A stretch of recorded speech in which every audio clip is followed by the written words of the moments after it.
Hello बच्चों, आज हम इलेक्ट्रोस्टैटिक का पार्ट 2 यानी गाउस के नियम और उसके अनुप्रयोग स्टार्ट करने वाले हैं। तो देखेंगे गाउस का नियम और उसके अनुप्रयोग में क्या क्या है। आज हमारे पास है गाउस का नियम यानी गाउस के नियम और उसके अनुप्रयोग और उसके अनुप्रयोग। गाउस का नियम और उसके अनुप्रयोग आज का टॉपिक हमारे पास है ये।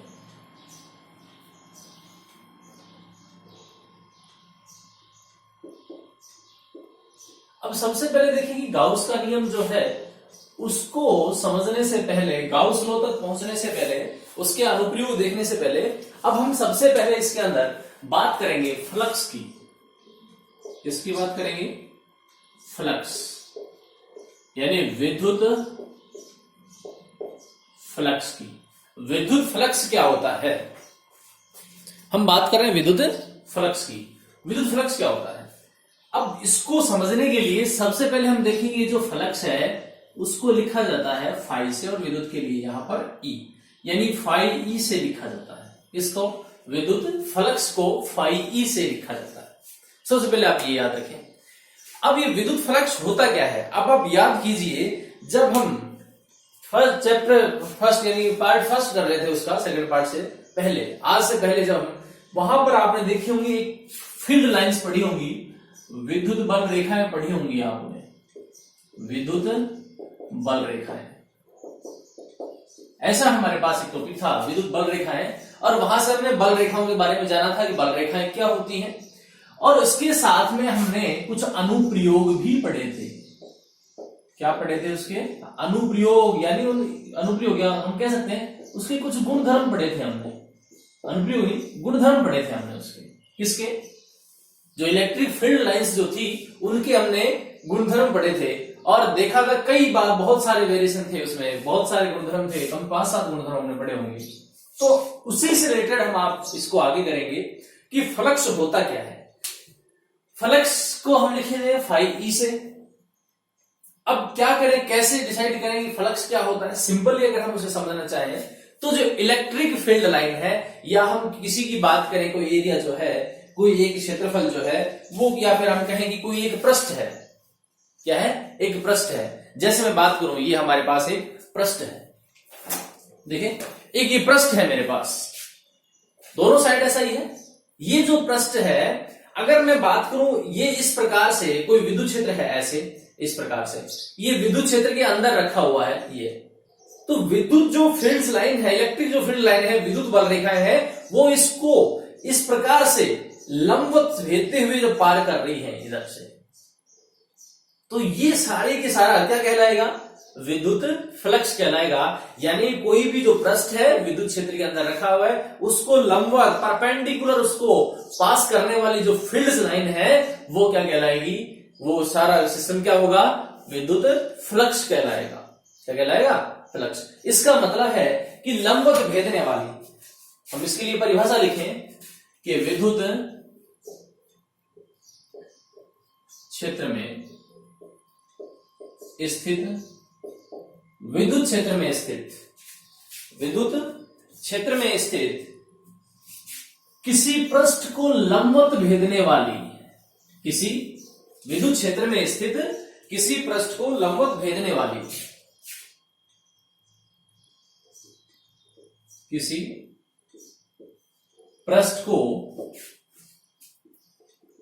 लंबवत भेदने वाली जो बल रेखाएं, भेदने वाली बल रेखाएं, दिखाई दे रहा है इधर से, भेदने वाली बल रेखाएं की जो संख्या है, बल रेखाओं की जो संख्या है वो क्या कहलाएगी? विद्युत फ्लक्स कहलाती है। भेदने वाली बल रेखाओं की संख्या विद्युत फ्लक्स कहलाती है, विद्युत फ्लक्स कहलाती है। या जो भी कोई एक पृष्ठ है किसी इलेक्ट्रिक फील्ड के अंदर रखा हुआ है और जो इलेक्ट्रिक फील्ड लाइन है उसको परपेंडिकुलर जो पास कर रही है, लंबवत जो उसको भेदी निकल रही है, मान लीजिए इस प्रकार से रखा हुआ है और ये देखिए बल रेखा ऐसे इस प्रकार से पास कर रही है, ऐसे नहीं, ये इसको ऐसे लंबवत भेदती हुई पार निकल रही है, तो ये क्या बल रेखा की जो संख्या है वो क्या कहलाएगी, फ्लक्स कहलाएगी। जैसे मान लीजिए कि हम बात करें एक इलेक्ट्रिक ये फ्लक्स के लिए कि एक ये कोई पृष्ठ है, ये किस में रखा है, किसी इलेक्ट्रिक फील्ड में रखा हुआ है, किसमें रखा है, ये किसी इलेक्ट्रिक फील्ड में रखा हुआ है, विद्युत क्षेत्र में रखा हुआ है। तो अब मान लीजिए कि कोई ये जो विद्युत बल रेखा है, इलेक्ट्रिक जो फील्ड लाइन है, इसको इस प्रकार से पास कर रही है, इस प्रकार से इसको पास कर रही है, तो यहां पर जो फ्लक्स है वो कितना होगा, फाई का मान कितना होगा, यानी इस पृष्ठ को लंबवत भेदने वाली बल रेखाओं की जो संख्या है वो किसको दर्शाएगी, विद्युत फ्लक्स को दर्शाती है। तो हम यहां पर हम फाई का मान कितना लिखे, फाई, या फाई का मान कितना है, 2। क्यों, क्योंकि देखिए दो बल रेखाएं इसको लंबवत भेज रही है, ऊपर वाली ऊपर से निकल रही है, नीचे वाली नीचे से निकल रही है। सिर्फ इसके अंदर से कौन जा रहा है, परपेंडिकुलर पासिंग कौन हो रहा है, कितनी बल रेखाएं हो रही हैं, 2 ही इलेक्ट्रिक फील्ड लाइन जा रही है इसके अंदर से, 2 विद्युत बल रेखाएं पास कर रही हैं इसको। तो यहां पर अगर बात करूं मैं विद्युत फ्लक्स की तो फाई का मान कितना हो गया, 2 हो गया, विद्युत फ्लक्स 2 हो गया।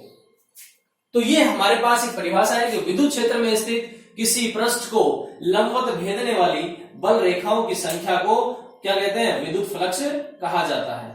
या फिर हम ऐसा भी कह सकते हैं कि विद्युत क्षेत्र के अंदर स्थित, ऐसा भी लिख सकते हैं, विद्युत क्षेत्र में स्थित, विद्युत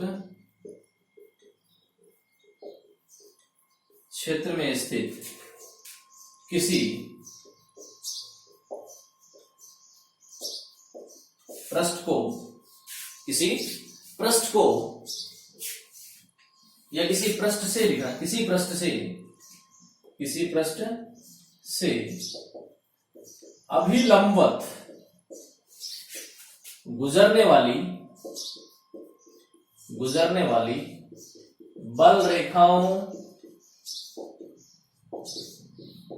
गुजरने वाली बल रेखाओं, यानी इलेक्ट्रिक जो फील्ड लाइन है जो उसके अभिलंबवत पास हो रही है, गुजरने वाली बल रेखाएं जो है उनको क्या कहते हैं, बल रेखाओं की जो संख्या है उसको क्या कहेंगे, विद्युत फ्लक्स कहते हैं। बल रेखाओं की संख्या को क्या कहेंगे, विद्युत फ्लक्स कहेंगे, विद्युत फ्लक्स कहते हैं। क्या कहते हैं इसको, विद्युत फ्लक्स कहते हैं। तो ये हमारे पास विद्युत फ्लक्स की परिभाषा हुई, डेफिनेशन है उसकी कि विद्युत फ्लक्स क्या है, परपेंडिकुलर जो पासिंग होने वाली इलेक्ट्रिक फील्ड लाइन है, number of electric field line जो उसको परपेंडिकुलर पास कर रही है, वो क्या होगा, उसका इलेक्ट्रिक विद्युत फ्लक्स होगा, उसका क्या होगा, विद्युत फ्लक्स होगा। इलेक्ट्रिक फ्लक्स जो है वो किसको दर्शा रहा है, ये कौन दर्शा रहा है, जो विद्युत बल रेखा है उसको क्या कर रही है, परपेंडिकुलर पास कर रही है, वो क्या होगा, उसका विद्युत फ्लक्स होगा। अब आप देखें कि अगर विद्युत फ्लक्स इस प्रकार से है तो इसमें और क्या क्या वेरिएशंस हो सकते हैं। अभी ये तो सिर्फ मैंने डेफिनेशन लिखी है, चाहे ये वाली डेफिनेशन लिखें चाहे ये वाले लिखें, दोनों ही सेम सी बात, अभिलंबवत गुजरने वाली बल रेखाओं की संख्या, किसी पृष्ठ से लंबवत भेजने वाली बल रेखाओं की संख्या उस पृष्ठ से संबंध विद्युत फ्लक्स को दर्शाती है, इस प्रकार से कहा जा सकता है।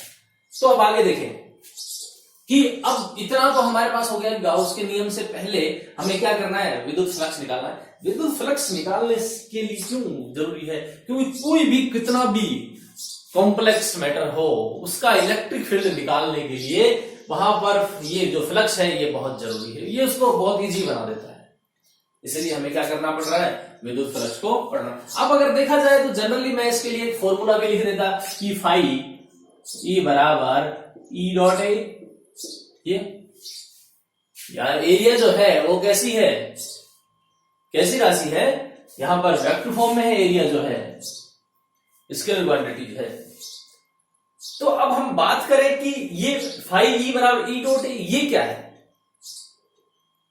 फाई ई ये क्या है, अगर ऐसा क्यों, क्योंकि अब आप देखें कि फाई जो है ये ई ऐसा ही क्यों लिखा हमने, या फिर आप जब कहीं पढ़ेंगे तो आपको क्या लिखा मिलेगा, फाई ई बराबर ई ds या ई डॉट ds। ये ds क्या है, अल्पांश क्षेत्रफल है। अब आप एक शब्द पढ़ेंगे कि अल्पांश क्षेत्रफल क्या होता है, अल्पांश क्षेत्रफल क्या होता है। अल्पांश क्षेत्रफल क्या है, ये जो अल्पांश क्षेत्रफल है ये किसी भी क्षेत्रफल, मान लीजिए ये इसका एक छोटा भाग, अल्पांश क्षेत्रफल इसका एक छोटा, बहुत छोटा भाग वो होता है अल्पांश क्षेत्रफल। इसको इस प्रकार से लिखा जाएगा, या तो ds से लिखें या हम लिखें डेल s से। ये किसको दर्शाता है, अल्पांश क्षेत्रफल को दर्शाता है। कौन, डेल s या ds। ये वास्तव में है क्या, यही तो है, यही तो है एरिया। तो अब बात करें ये जो फ्लक्स है क्या ये सिर्फ इतना ही है या किसी और भी बात के ऊपर डिपेंड करता है, किसी और चीज के ऊपर भी निर्भर रहता है, किन किन राशियों पर निर्भर रहता है। अब आप देखें परिभाषा हमारे पास जो डेफिनेशन थी वो हो चुकी है। अब आप आगे देखें कि जो विद्युत फ्लक्स है वो उसका फॉर्मूला जो है E डॉट A ऐसा ही क्यों लिखा जाता है, क्या वजह है इसके पीछे।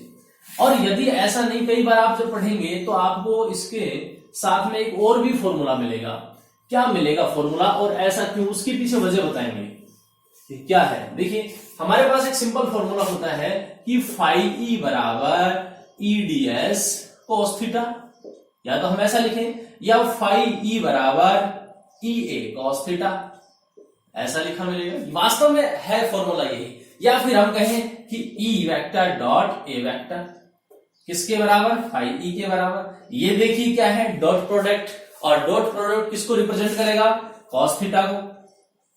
किसको रिप्रेजेंट करेगा, cos थीटा। अगर मान लीजिए यहां पर हमारे पास क्रॉस प्रोडक्ट होता, वो किसको दर्शाएगा, sin थीटा को। यहां पर cos ही क्यों ले रहे हैं, ऐसी क्या वजह थी कि cos लिया गया, sin भी तो ले सकते थे। तो हम बात करें, अभी आप इतना याद रखें, फाई ई बराबर ई डॉट ए, ठीक है, स्केलर क्वांटिटीज है दोनों, E vector dot A vector ऐसा भी लिख सकते हैं। अब आप देखें कि क्यों ऐसा करते हैं, ऐसा क्यों लिखा जाता है। तो उसके लिए देखिए अब मैं कुछ फीलिंग दिला रहा हूं आपको कोई चीज मैं ऐसे समझाने का प्रयास कर रहा हूं, आप उसको नोट नहीं करें, आप उसको समझें कि ऐसा क्यों हो रहा है। अब ये देखिए, मान लीजिए हमारे पास सबसे पहले हम बात करें इस प्रकार के एक पृष्ठ की, कि ये जो पृष्ठ है हमारा कहां पर है, एक इलेक्ट्रिक फील्ड में रखा हुआ है। कहां पर रखा हुआ है, इलेक्ट्रिक फील्ड में रखा हुआ है। अब जब ये इलेक्ट्रिक फील्ड में रखा हुआ है तो क्या है, अब यहां से क्या होगा, इसको परपेंडिकुलर कौन पास कर रहा है, इलेक्ट्रिक फील्ड लाइन पास करेगी। कौन पास कर रहा है, इलेक्ट्रिक फील्ड लाइन पास कर रही है। और जितनी इलेक्ट्रिक फील्ड लाइन इसको पास करेंगी परपेंडिकुलर, वो क्या होगा, इसका फ्लक्स होगा। अब मान लीजिए विद्युत क्षेत्र के अंदर ये प्रश्न रखा हुआ है और इसको विद्युत बल रेखाएं कितनी पास कर रही है इसको, माना हमारे पास फाई ई का मान यहां पर कितना है, 3 है, क्योंकि 3 ही बल रेखाएं पास कर रही, ऊपर वाली ऊपर से जा रही है। अगर इसके बिल्कुल पास से भी जा रही है, टच करके भी जा रही है, तो भी कोई मतलब नहीं है। देखिए परपेंडिकुलर उसको भेजना है इस प्रकार से, यूं ऐसे नहीं टच करके ऊपर से निकल लेना, नीचे से निकलना, बिल्कुल आर पार इस प्रकार से होना चाहिए। अब आप देखेंगे इस प्रकार से है एक ऐसा, ठीक है, ये भी तो इलेक्ट्रिक फील्ड है। अब यहां पर अगर इसको हम सही मायने में फ्लक्स देखें तो ये जो एक पृष्ठ है इसको इस प्रकार से पार करते हुए जाना चाहिए, ऐसा नहीं कि ऐसे टच करके ये निकल गई, नहीं, ये परपेंडिकुलर नहीं है भाई, इस प्रकार से जानी चाहिए। तो यहां पर अगर देखा जा रहा है तो यहां पर कितनी लाइन जा रही है, यहां पर 3 लाइन्स है, कितनी है, 3 लाइनें इसको पार कर रही है, लंबवत भेज रही है। तो हमारे पास फाई ई का मान कितना हो गया, फाई ई का मान हो गया 3। तो एक बात तो ये होगी। अब दूसरी बात मैं देखिए सेकंड नंबर बात करता हूं कि ये जो है, पहली बात अगर यहां से देखा जाए तो हमें ये समझ में आ रही है कि जो विद्युत फ्लक्स है, ये जो विद्युत फ्लक्स है ये किस पर डिपेंड कर रहा है, ये विद्युत क्षेत्र पर डिपेंड करता है, विद्युत क्षेत्र पर डिपेंड कर रहा है। अब विद्युत क्षेत्र पर डिपेंड कर रहा है तो आप इसको हम लिख सकते हैं कि फाई ई प्रोपोर्शनल ई, क्लियर भाई, एक तो इसके भी समानुपाती है, ये तो इस पर डिपेंड हो रहा है, ठीक है। यहां पर ये हमने इसका देखा, यानी विद्युत क्षेत्र के ऊपर निर्भर करता है, विद्युत क्षेत्र ई के ऊपर डिपेंड है ये। अब इसी पार्ट को आगे देखें और आगे क्या देखते हैं कि एक ऐसा ही प्रश्न मैंने और ले लिया और मैं कहता हूं यहां पर इसमें ये एरिया है, एरिया के लिए बात कर रहा हूं मैं, तो मैं कहता हूं कि इसका हम क्या करते हैं कि जो ई है, ई को स्ट्रॉन्ग बनाते हैं। यानी जो ई जो है, यहां ई क्या है, ये विद्युत क्षेत्र है, इसको और स्ट्रॉन्ग बनाते हैं। और स्ट्रॉन्ग का मतलब है कि इलेक्ट्रिक फील्ड को बढ़ाया जाता है। इलेक्ट्रिक फील्ड को क्या किया जाता है, बढ़ाया जाता है। जब इलेक्ट्रिक फील्ड को बढ़ाया जाता है तो हमने जब यहां देखा था, इलेक्ट्रिक जब फील्ड लाइन पड़ी थी तो हमने वहां पर यह बात अच्छे से जानी थी कि यदि इलेक्ट्रिक फील्ड जो है वहां पर अगर मान लीजिए स्ट्रॉन्ग है, विद्युत क्षेत्र ज्यादा है, वहां पर बल रेखा की संख्या क्या होती है, उनकी डेंसिटी जो है ज्यादा होती है, बिल्कुल पास पास होती है। ऐसा हमने वहां पढ़ा था।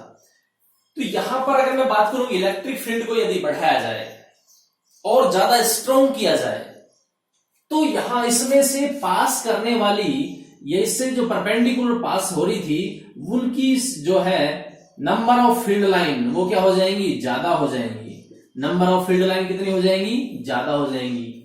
तो अब की बार देखिए यहां पर 1 2 3 4 5 कितनी फील्ड लाइन पास कर रही है इसको परपेंडिकुलर, 5 लाइनें पास कर रही है। तो यानी हम कह सकते हैं कि ये जो है फाई का मान है वो किस पे डिपेंड करता है, उसके क्षेत्रफल पर भी निर्भर करता है। तो अब देखिए हमारे पास हुआ कि नहीं हुआ, फाई ई बराबर ई डॉट ए। ये ई डॉट ए का क्या चक्कर है, ई डॉट ए का क्या चक्कर है, ये डॉट की ही क्यों आया। अब हम बात करते हैं क्योंकि हमारे पास फॉर्मूला है, आगे जब हम बढ़ेंगे तो क्या काम में आएगा, ईडीएस कॉस थीटा, या हम लिखेंगे ई ए कॉस थीटा। लिखा जाएगा, नहीं लिखा जाएगा ऐसा, क्लियर, ऐसा लिखा जाएगा। अब इसको आगे देखें क्या है, इसका मतलब है ये कोस थीटा, यानी ये जो है, ये जो इलेक्ट्रिक जो फ्लक्स है ये किस पे डिपेंड और कर रहा है, किसी एक क्वांटिटी पे और डिपेंड कर रहा है, और वो क्या है, एंगल है, वो कोण पर भी डिपेंड करती है। तो इसका मतलब यानी ई और ए के बीच में जो एंगल बन रहा है उसके ऊपर भी डिपेंड करता है, कौन, विद्युत फ्लक्स। तो देखें कैसे डिपेंड करता है। अगर मान लीजिए, या मैं यही बना देता हूं पास में, कि ये देखिए एक ये रहा, ये हमारे पास एरिया वेक्टर, ठीक है, इसके परपेंडिकुलर एरिया वेक्टर है। अब जरूरी नहीं कि ये जो इलेक्ट्रिक फील्ड ऐसा ही हो, भाई जहां एरिया वेक्टर बनाया है वहां पर जरूरी नहीं कि जो इलेक्ट्रिक फील्ड है इसकी तरह ही हो। मान लीजिए इलेक्ट्रिक फील्ड हमारे पास इस प्रकार से है, इलेक्ट्रिक फील्ड जो है ना, ये देखिए एक सीधी लाइन यहां पर इस प्रकार से है, ये हमारे पास एरिया वेक्टर हो गया, क्लियर। यानी ये जो एंगल बन रहा है, ये वाला एंगल, ये थीटा, इस पे भी डिपेंड कर रहा है, यानी ई और ए के बीच में ये हमारे पास है ई वेक्टर। अब मुझे बताइए कि अब ऐसा तो नहीं कि हर बार ऐसा ही होगा, ये इस प्रकार से इसको रिप्रेजेंट कर रहा है, इलेक्ट्रिक फील्ड ऐसा है अब की बार। तो यहां पर देखें कि ये जो है, ये एंगल जो है ये किस पर डिपेंड कर रहा है, ई कोस थीटा पे डिपेंड करेगा, कि यहां पर इधर की तरफ ई साइन थीटा पर डिपेंड करेगा। मेरे हिसाब से ई कोस थीटा पे डिपेंड कर रहा है। भाई इस कंपोनेंट जो है, इसका जो फंक्शन है वो कहां पर है, यही तो है, ई कोस थीटा, ई साइन थीटा नहीं, इसका तो यही है ई कोस थीटा। तो ये किस पर डिपेंड कर रहा है, इस थीटा पर भी डिपेंड कर रहा है। तो हमारे पास यहां से अगर ये इस पर डिपेंड नहीं करता तो यहां से हमारे पास होता क्रॉस प्रोडक्ट, और यदि क्रॉस प्रोडक्ट होता यानी सदिश गुणनफल होता, ठीक है, क्रॉस गुणा होता, तो हम यहां से क्या लिख देते, ई साइन थीटा, और फिर एंगल कौन सा होता, साइन थीटा होता। अभी हमारे पास थीटा पे डिपेंड हो रहा है, यहां पर इसका जो घटक है हमारे पास ई कोस थीटा यहां पर, और यहां नहीं, ये तो ई साइन थीटा है। और आप देख सकते हैं कि यहां पर ई साइन थीटा, ये इसको परपेंडिकुलर थोड़ा, हमें तो परपेंडिकुलर लेना है, तो ये परपेंडिकुलर थोड़े, परपेंडिकुलर तो ये है, ठीक है। तो हमारे पास फॉर्मूला क्या हुआ कि ई ए कॉस थीटा, या हम इसको लिखें E dot sorry EDS cos theta, clear. या फिर आप ऐसा लिख सकते हैं E del S cos theta, इस प्रकार भी लिखा जा सकता है। यानी हमारे पास ये जो है phi E proportional E, phi E proportional A, और साथ में किस पर डिपेंड करेगा, थीटा पर भी डिपेंड करता है। तो ये चीज फीलिंग लाने के लिए थी, ये फीलिंग्स आ रही है कि फ्लक्स ऐसे ऐसे भी होता है, इस प्रकार से डिपेंड कर रहा है फ्लक्स, आप इसको नोट नहीं करने की जरूरत, आप इसको सीखिए कि ये इस प्रकार से अगर मैंने समझाने के लिए बनाया है कि अगर मान लीजिए इलेक्ट्रिक फील्ड स्ट्रॉन्ग कर दिया जाए तो यहाँ पर इलेक्ट्रिक फील्ड लाइन जो है उनकी डेंसिटी ज्यादा हो जाएगी, वो बिल्कुल पास पास से गुजरेंगी, तो इसका मतलब है कि उस पृष्ठ से ज्यादा बल रेखाएं बाहर जाएंगी, उसको ज्यादा बल रेखाएं पार करते हुए निकलेंगी।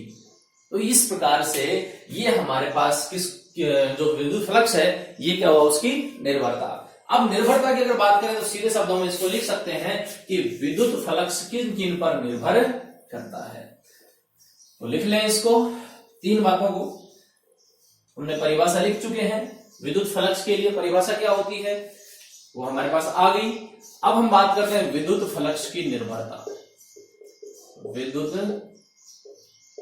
फ्लक्स की निर्भरता कि जो फ्लक्स है वो किस किस पर डिपेंड कर रहा है। अब पहला देखें कि विद्युत क्षेत्र ई वेक्टर पर, विद्युत क्षेत्र ई वेक्टर पर, अब यहां बनाया था जो। दूसरा किसके ऊपर है, एरिया पर, और तीसरा किस पर है, ई और ए के बीच जो बनने वाला एंगल है उस एंगल के ऊपर भी डिपेंड करता है। तो दूसरा क्या है, सदिश क्षेत्रफल ds पर, और तीसरा है E और ds के बीच में कोण पर, सदिश क्षेत्रफल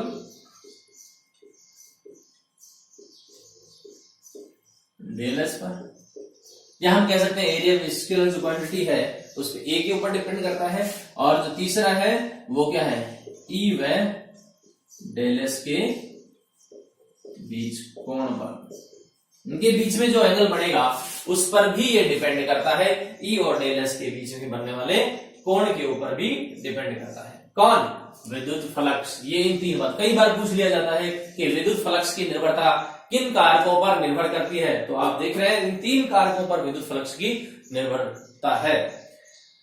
अब ये हो गया हमारे पास इलेक्ट्रिक फील्ड की बात करते हैं। जो इलेक्ट्रिक फील्ड लाइन से हमें क्या मिला, यहाँ पर इलेक्ट्रिक फील्ड लाइन से हमें मिला विद्युत फ्लक्स, इलेक्ट्रिक फ्लक्स जो है वो। अब ये देखते हैं कि इसकी अगर विमा की बात करें तो विमा क्या हो सकती है, इसकी विमा क्या हो सकती है, E डॉट डी है। क्लियर, क्या है हमारे पास, E डॉट डी है। तो इसके लिए मैं बता दूं कि अगर ये बात करें ये पूरा का पूरा जो फ्लक्स है वो वास्तव में है क्या चीज, अदिश राशि है कि सदिश राशि है।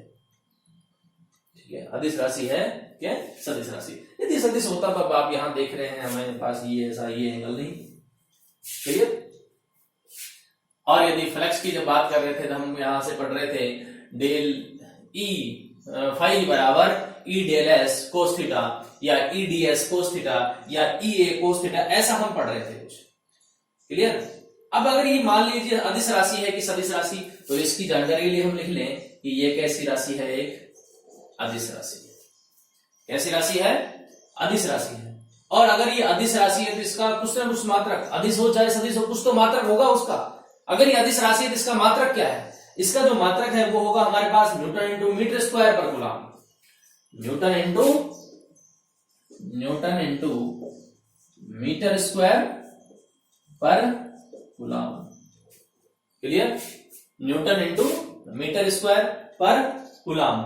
या इसका एक मात्रक और भी होता है वोल्ट इंटू मीटर, एक मात्रक और क्या होता है इसका, वोल्ट इंटू मीटर, ये भी होता है।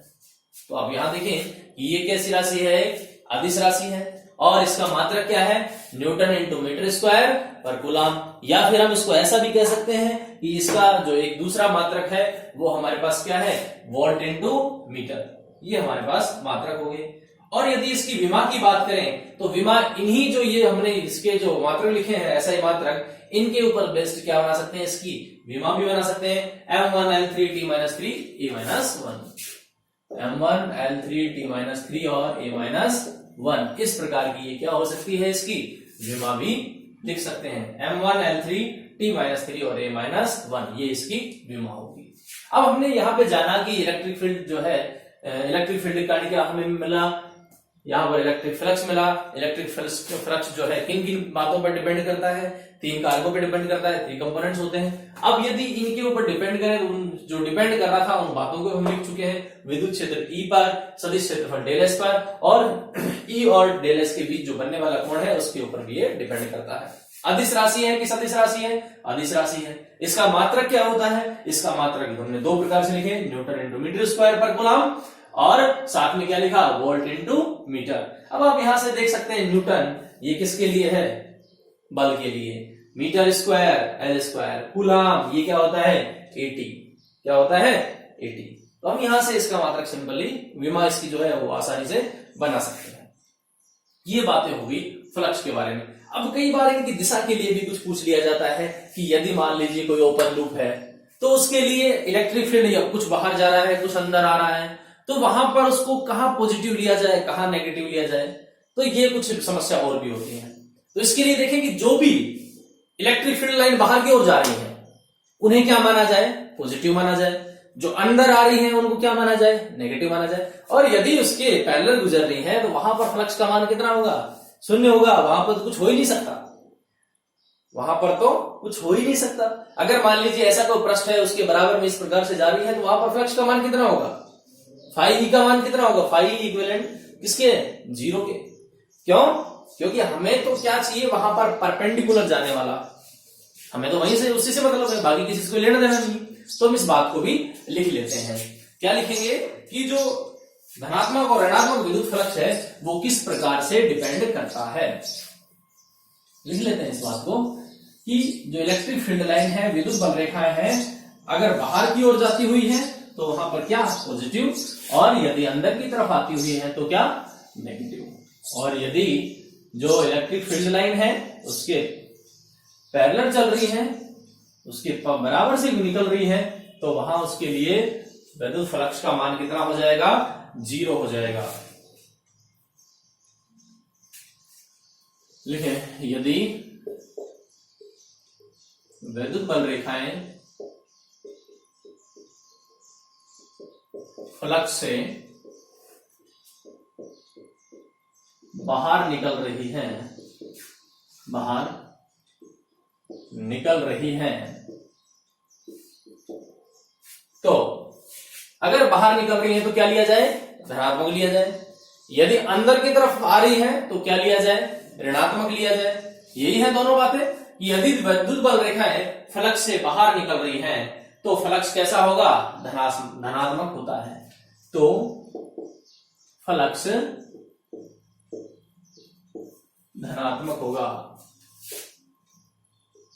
धनात्मक होगा। ठीक है। और यदि ऐसा नहीं, नंबर 2 पे क्या लिखें? यदि विद्युत बल रेखाएं फ्लक्स अंदर की ओर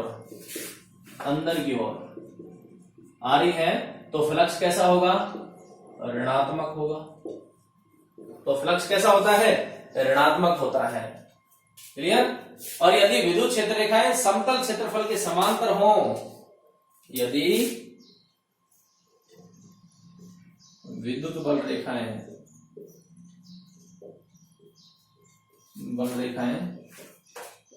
समतल क्षेत्रफल के समांतर हो, बताया जैसा इस प्रकार से बराबर योनि उसके समांतर आ रही है, समांतर हो, तो वहां फ्लक्स कितना होता है? शून्य होता है। फ्लक्स का मान कितना होगा? जीरो। तो ये हमारे पास हो गया फ्लक्स का मान शून्य कब होता है, पॉजिटिव कब होता है, नेगेटिव कब होता है, और जो फ्लक्स है किन किन कारकों पर डिपेंड करता है, फ्लक्स की डेफिनेशन क्या होती है। इस वीडियो में हमने इतना सब जाना है। अब आप देखेंगे कि इसको जस्ट आगे बढ़ाते हैं तो इसमें आपको वहां प्रॉब्लम हो सकती है कि कारकों पर, किन किन कारकों पर निर्भर करता है। तो आप उनको अच्छे से एक बार और पढ़िए, वापस देखिए वीडियो को बैक करके। किस किस पर? इलेक्ट्रिक फील्ड ई पर, विद्युत क्षेत्र ई पर डिपेंड करेगा, और दूसरा किस पर डिपेंड कर रहा है? वहां पर जो उसका अल्पा क्षेत्र सदिश क्षेत्रफल जो है डेल एस पर। यानी आप सीधा याद रखें इसके लिए, ये phi proportional E, phi proportional, लिख देता हूं,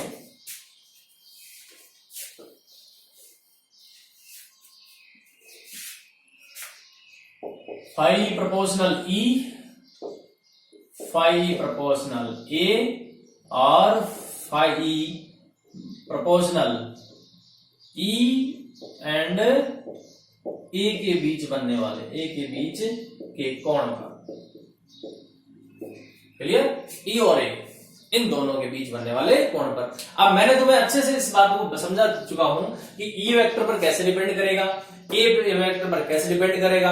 एरिया जो वेक्टर है वहां पर यदि जो एरिया तो मान लीजिए उतना ही है, यदि इलेक्ट्रिक फील्ड स्ट्रॉन्ग कर दिया जाए, विद्युत क्षेत्र को बढ़ा दिया जाए, तो इलेक्ट्रिक फील्ड लाइन है, number of electric field line वहां से मैं ज्यादा पास होंगी, तो वहां पर फ्लक्स का मान भी कितना हो जाएगा, ज्यादा। और एंगल के बीच में कैसे डिपेंड कर रहा है, एरिया क्वांटिटी हमने सीधा लिया, उसके बाद से इस प्रकार से क्रॉस कराया। तो ये सारी बातें हमने इस वीडियो में सीखी। नेक्स्ट पार्ट अगले वीडियो में देखेंगे, तब तक के लिए गुड बाय।